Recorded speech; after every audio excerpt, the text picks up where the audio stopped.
growing bee problem on the verge of being solved a week after a Galveston County man reached out to KHOU 11 for solutions. For more than 30 years, bees have been slowly taking over Jimmy Johnson's home.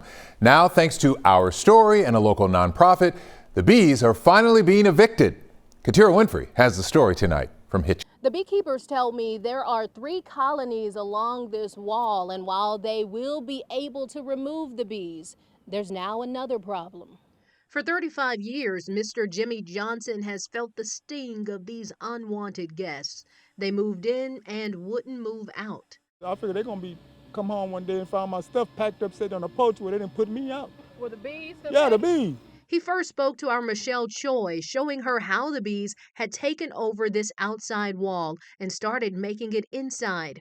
At nearly 70 years old, the options have been few. I had people come out and looked it over and told me it was too big of a job for them, and they would say they couldn't handle it, they'd take off. But Carlos Hernandez with the Bee and Me, a nonprofit dedicated to bee education and safe removal, took on the task after watching our story.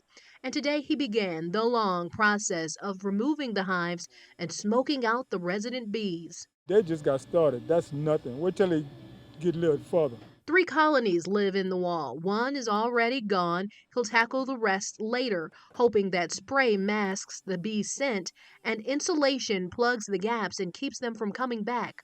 I am glad and I'm happy. Get them bees up out of here because it hasn't been easy living with them bees. All this buzz, Johnson says, comes with a cost. The bees will eventually be gone, but the wooden siding of this near 100-year-old home, saturated with honey and years of stress, cannot go back up.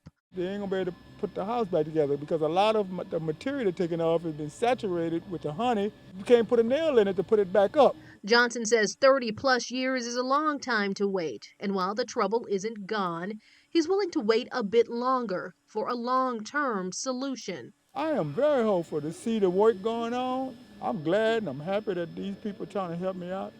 And the beekeepers say they are working to see if they can get some help for Mr. Johnson, for someone to come out and make some repairs, but they are rehoming these bees potentially far away from Mr. Johnson's home. Reporting in Galveston County, Katira Winfrey, KHOU 11 News. 30 years, that's a long time to have bees in your house. And did you see all of the bees passing by the camera lens and everybody keeping their composure? Thank goodness. Thank goodness. Amen.